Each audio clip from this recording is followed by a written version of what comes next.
शुक्राचार्य यांनी स्त्रियांबद्दल सांगितल्या महत्त्वाच्या 3 गोष्टी. शुक्राचार्य, आचार्य चाणक्य आणि महात्मा विदुर यांच्या धोरणांमध्ये स्त्रियांचे अनेक अवगुण सांगितले आहेत. महिलांच्या स्वभावात अनेक वाईट गुण आढळतात, पण तरीही पुरुष अशा स्त्रियांसोबत आयुष्य घालवतो. परंतु शुक्राचार्यांनी त्यांच्या धोरणात स्त्रियांच्या अशाच एका गुणाबद्दल सांगितले आहे आणि ते सांगितले आहे की जर स्त्रियांमध्ये तो एक गुण नसेल तर स्त्री कुटुंबाचा आणि पतीचाही नाश करते, अशी स्त्री स्वर्गासारख्या घरालाही नरकात बदलते. म्हणूनच लग्न करण्यापूर्वी स्त्रीमध्ये हा गुण आहे की नाही हे तपासले पाहिजे, अन्यथा अनर्थ घडणे निश्चितच आहे. ज्याप्रमाणे स्त्रियांमध्ये दोष आहेत, त्याचप्रमाणे पुरुषांमध्येही दोष आहेत.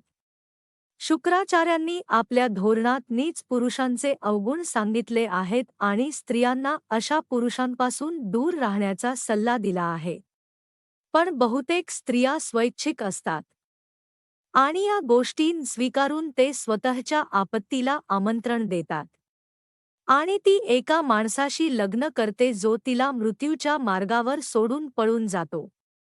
चला तर मग जाणून घेऊया स्त्रीपुरुषांच्या अवगुणांबद्दल आणि स्त्रियांच्या त्या गुणाबद्दल ज्याच्या अभावी स्त्रिया स्वतःचे घर उद्ध्वस्त करतात.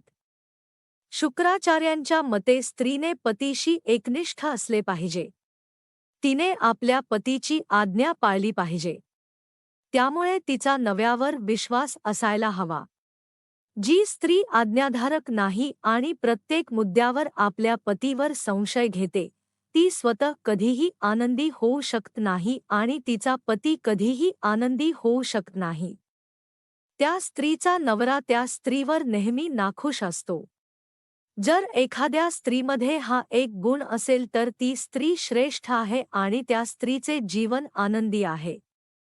स्त्रियांमध्ये असे अनेक अवगुण आढळतात जे त्या सोडू शकत नाहीत. ते खोटे बोलणे. खोटे लपवण्यासाठी महिला अनेक खोटे बोलतात. 2. दिखव्याचे नाटक करणे. स्त्रिया त्यांच्या पतींना प्रसन्न किंवा दिखावा करून वाईट कृत्ये करण्यास भाग पाडतात किंवा त्यांचा स्वार्थ सिद्ध करतात. 3. विचार न करता अभिनय करणे. शुक्राचार्यांच्या मते स्त्रिया कोणतेही काम विचार न करता इतरांचे ऐकून करतात आणि अडचणीत येतात. 4. अति लोभ. स्त्रिया कोणत्याही गोष्टीबद्दल अत्यंत लोभी असतात आणि त्यांचा लोभ मिळविण्यासाठी ते कोणत्याही थराला जाऊ शकतात. 5. असभ्यता. जेव्हा स्त्रीला प्रियकर सापडतो तेव्हा ती अपवित्रपणा दाखवू लागते आणि मानसन्मान विसरून मार्ग भ्रष्ट होतो. 6. निर्दयीपणा. शुक्राचार्यांच्या मते स्त्रिया अतिशय क्रूर स्वभावाच्या असतात.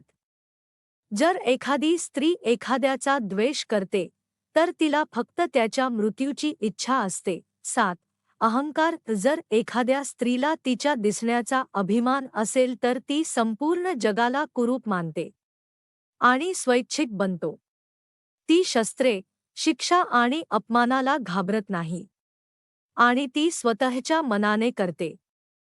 हे सर्व स्त्रियांचे दोष आहेत आणि त्याकडे दुर्लक्षही केले जाऊ शकते. जर एखाद्या स्त्रीमध्ये हा एक गुण असेल तर स्त्रीचे हे सर्व गुण दुर्लक्षित केले जाऊ शकतात.